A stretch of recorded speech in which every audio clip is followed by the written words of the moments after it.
Boris Johnson has been urged to extend the Brexit transition period in light of coronavirus, but one of his throwback columns suggests the Prime Minister will never do so. Britain and the EU will restart talks this afternoon over their future relationship, with time running out to get an agreement after a 6-week interruption caused by coronavirus.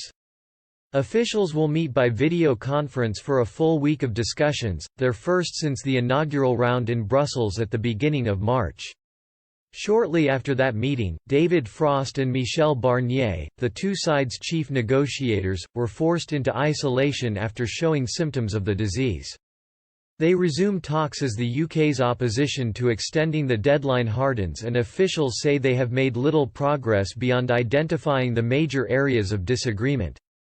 After leaving the EU on January 31, the UK has until the end of the transition period on December 31 to settle its future relationship with the bloc in key areas such as trade, security and aviation cooperation. Mr. Barnier said an agreement is possible, even if difficult. Until the end of June, either side can ask for the transition period to be extended by up to 2 years, subject to the other's consent. The Scottish Government and UK businesses, fearful of the economic disruption of Brexit and the coronavirus combined, have called for extra time. However, Downing Street remains adamant that it will not be seeking an extension. The Prime Minister's own words also suggest he will never back down on the December deadline. In a 2017 column for the Daily Telegraph, the prominent Brexiteer said a no-deal exit from the EU corresponded most closely to the British public's idea of Brexit. He said that government warnings about shortages of food and medicines had been met with indifference from voters at the time. What is it that gives so many of the electorate the confidence to dismiss these prognostications? The most obvious answer, perhaps, is that this option is closest to what people actually voted for.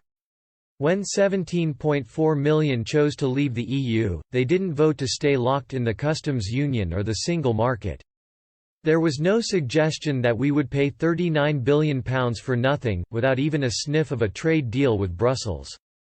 They didn't vote to give the EU the perpetual power to keep part of the UK in thrall, with Northern Ireland becoming an effective hostage against any attempt by a future British government to do real free trade deals or diverge in a material way from the EU. They didn't vote for anything like Theresa May's withdrawal agreement. The now Prime Minister, it is no deal, or WTO terms, that actually corresponds to their idea of coming out, and they view that option with a confidence that is now directly proportional to the growing strength of the government's warnings against it, because these doom-laden predictions are so hyperbolical as to suffer from the law of diminishing returns. Far from terrifying the public into accepting the Prime Minister's deal, these threats are increasing a determination to reject it. Yes, people can well imagine that there will be bureaucratic and logistical challenges. Yes, they know that not everything will operate in exactly the same way as before.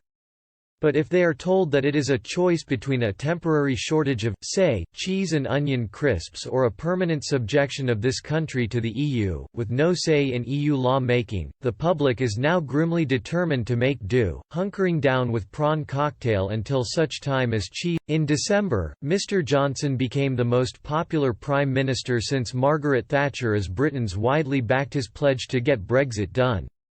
If by June, Britain and the EU have not agreed on either a deal or an extension, the two sides will trade under World Trade Organization (WTO) terms after December 31.